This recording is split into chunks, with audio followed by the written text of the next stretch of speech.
Hello, good morning, and welcome to another exciting time to talk about the best of stories in the world of business. It is Business 360, and my name is Blyden Ken. On Business 360 this morning, we'll look at critical talking points around the world of business, most importantly, the tariffs and what's happening regarding the tariffs. We'll also look at the different markets and the impact on the markets. We'll begin with Formula One, the business. Formula One, the movie, just hit theater, riding an estimated 350 plus $1 million and budgets across productions and marketing and a wave of high octane ambitions. To ensure authenticity, seven-time world champion Lewis Hamilton joined as producer, and the film was shot on real circuit during race weekends with cameos from actual Formula One drivers and team bosses. Distributed by Wagner Bros., the Apple original opening weekend delivered $144 million globally, including $56 million in the US, and with a 97% audience score. The audience score on Rotten Tomatoes had poised to keep momentum. The fictional APX F1 team even racked up a record $40 million in product placement, already offsetting a good chunk of the budget.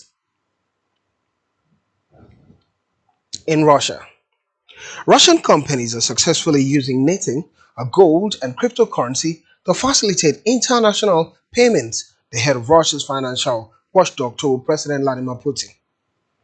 And netting involves banks managing export and import payments through verified agents, with transactions are centrally balanced to ensure counterparties receive their funds. International payments for Russian trades are nearly stalled in the spring of 2024, as banks in Russia's key trading partners, including China, India, Turkey, and the United Arab Emirates, came under the threat of secondary US sanctions. The problem has eased substantially since then, with officials saying businesses in Russia and their partners have adapted to the sanctions and found ways to make cross-border payments. Anti-tariffs on copper. Chile, the world number one copper producer, is in wait-and-see mode after US President Donald Trump announced a surprise 50% tariff on import of red metal. With the Ardennes nation blindsided, a wallet top miner held out hope of exemptions. The chairman of Chilean state miner, Caldoco Pachoco, said the firm wanted to know which copper products would be included and if the tariff would hit all countries. What products are affected, because he referred to copper in general terms, but copper includes a variety of products, Pacheco said.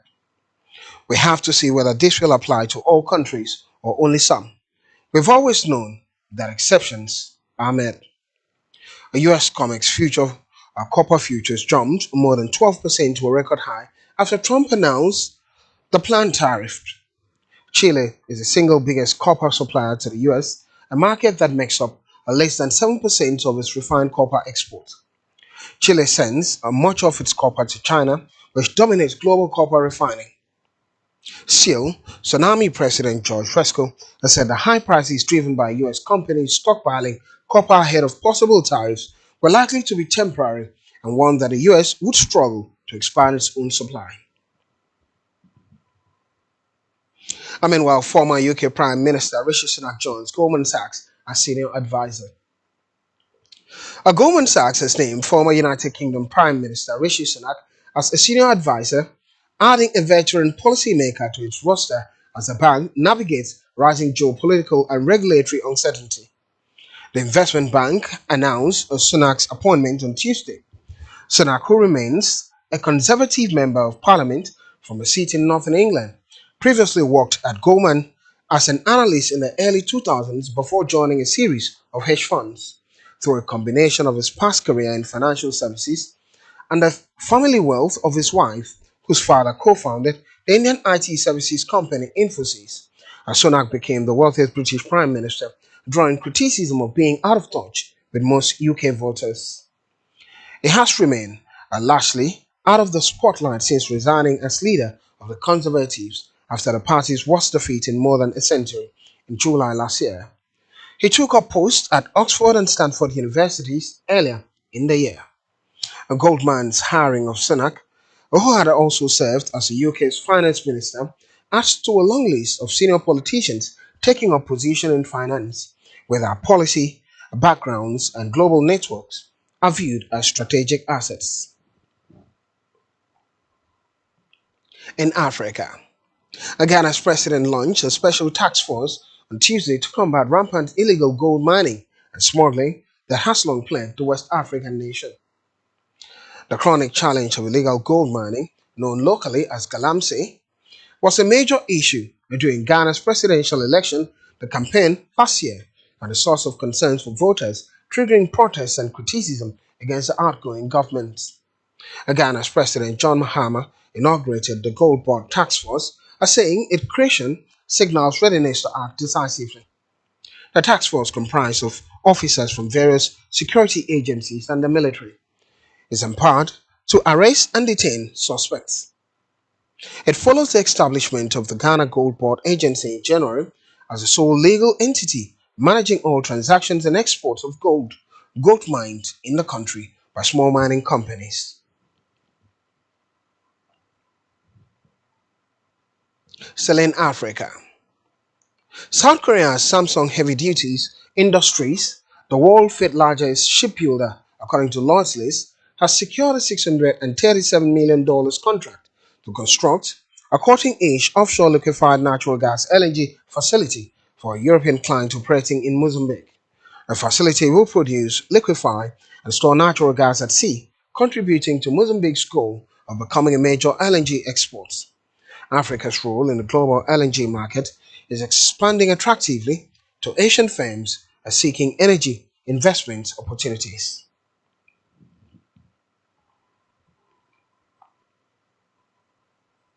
In Nigeria, the United States has introduced significant changes to its visa issuance policy for Nigerians seeking non-immigrant entry into the country, introducing changes effective July 8, 2025. Under the new rule, most Nigerian applicants will receive single entry visa valid for 3 months. The changes are aimed at aligning the treatment of Nigerian nationals with how US citizens are treated under Nigeria's visa regime. The changes apply to non-immigrant visas, those typically issued for purposes such as tourism, B1, B2, businesses, or study F&M categories. Until now, most Nigerian applicants receive multiple entry visas valid for between 2 to 5 years. These allow travelers to enter and exit the US freely during the validity period without needing to reapply for each visa. This means that once a traveler enters and exits the United States, the visa cannot be reused, even if time remains on it.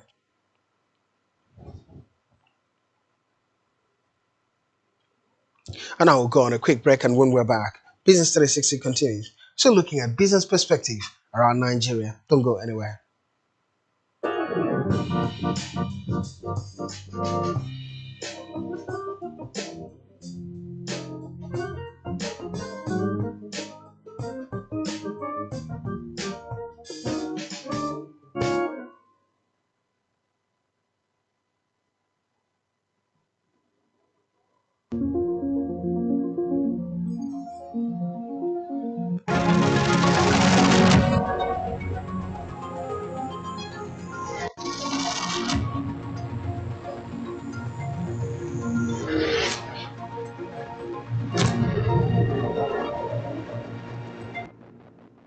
Welcome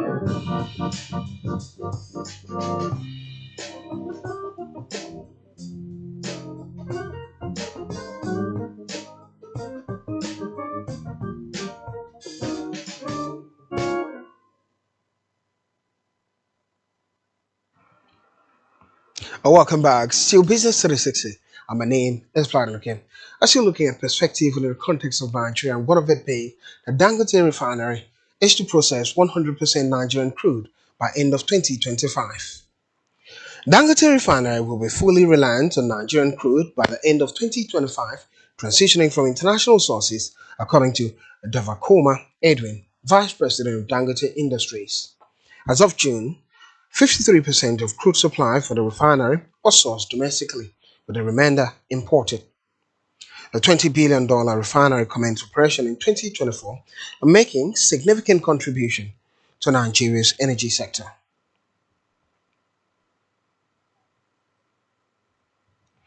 As still on Dangote refinery, the refinery has reduced its ex-depot price of premium motor spirit for the second time in 2 weeks. The 650,000 barrels per day refinery slashed its fuel price to 820 naira per litre from 840 naira per litre as announced through its X account on Tuesday. The oil firm noted that the new price takes effect on Tuesday, July 8, 2025. Meanwhile, on July 1st, Dangote refinery had reduced its ex-depot price, a petrol price, to 840 naira. The development had made the Nigerian National Petroleum Company Limited reduce its retail petrol price to 910 naira per litre.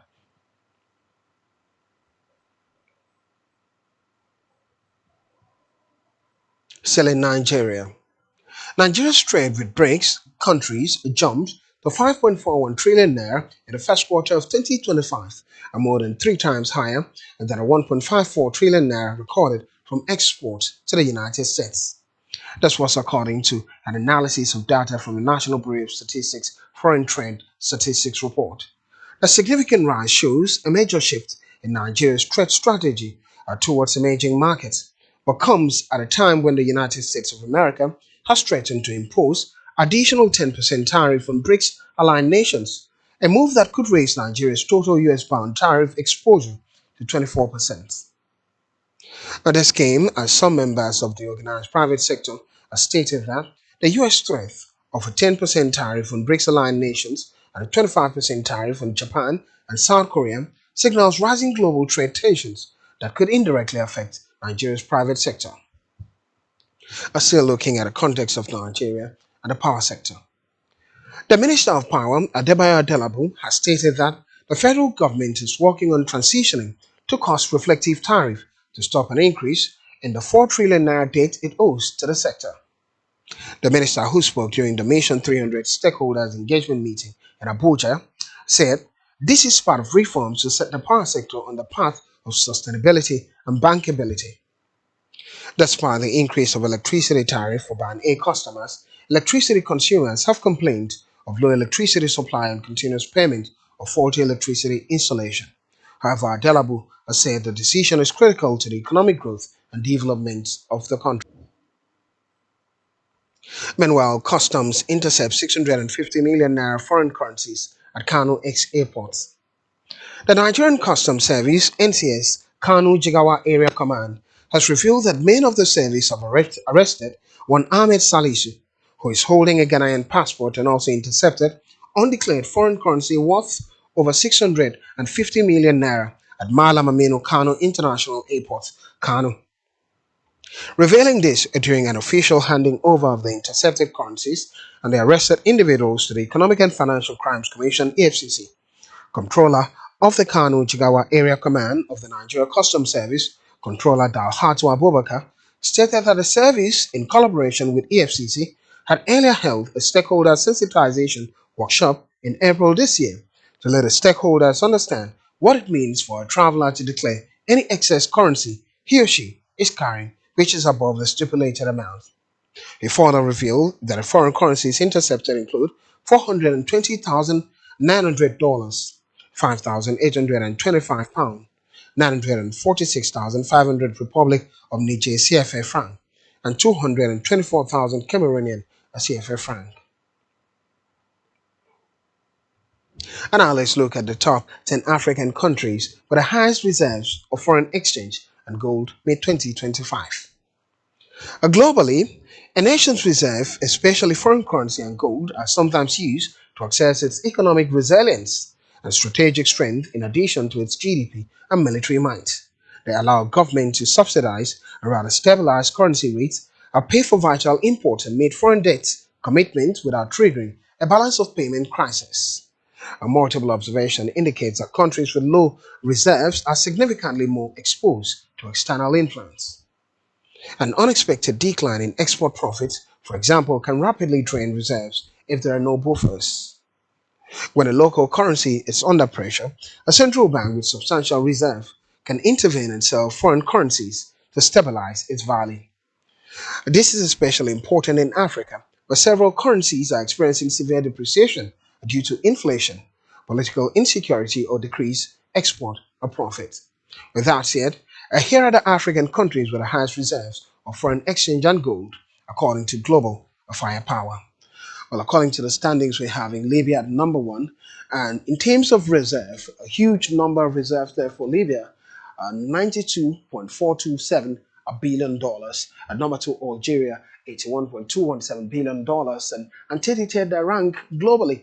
South Africa, number three in Africa, ranks 36 globally. And Nigeria, number four, with $41.349 billion in forex reserve, ranked fourth, 48th globally. And Morocco number three, Egypt number six, Morocco number five, Egypt number six, Angola number seven, Tunisia number eight, and Ivory Coast number nine, and on and on and on. And now let's look at the top 10 African countries with the highest international air ticket charges. International air passengers in Africa paid, on average, 3.5 different types of charges amounting to $68 per departure. Africa's tourism sector is showing strong recovery and promise, and this promise with 66.3 million international tourists visiting the continent in 2024 and generating $38 billion in total receipts, according to the United Nations World Tourism Organization. The sector contributes to the global GDP reach $81 billion, surpassing that of automotive manufacturing, healthcare, and banking sector, underlying its significance for African economies. Well, multiple observation indicates, according to the 2024 Taxes and Charges Study Review released by the African Airline Association (AFA), international air passengers in Africa paid on average 3.5 different types of taxes and fees, amounting to $68 per departure, and this marks a slight increase from the $66 average recorded in 2022. Despite the gains they make, the continent's air transport industry remains largely unprofitable, particularly for passengers carriers. A key factor contributing to this challenge is the high cost of taxes, charges, and fees levied on airlines and passengers. As you've seen on the table, Gabon emerged as the most expensive country for international departures, with passengers paying $297.7 per trip. It also ranked second in regional flights at $260, as Sierra Leone tops the regional category, charging $294 for both regional and international departures. Nigeria placed third in both categories, with air travels paying $180 for each. And I will go on another quick break, and when we're back, we'll be looking at the markets and the dynamics within the markets. Don't go anywhere.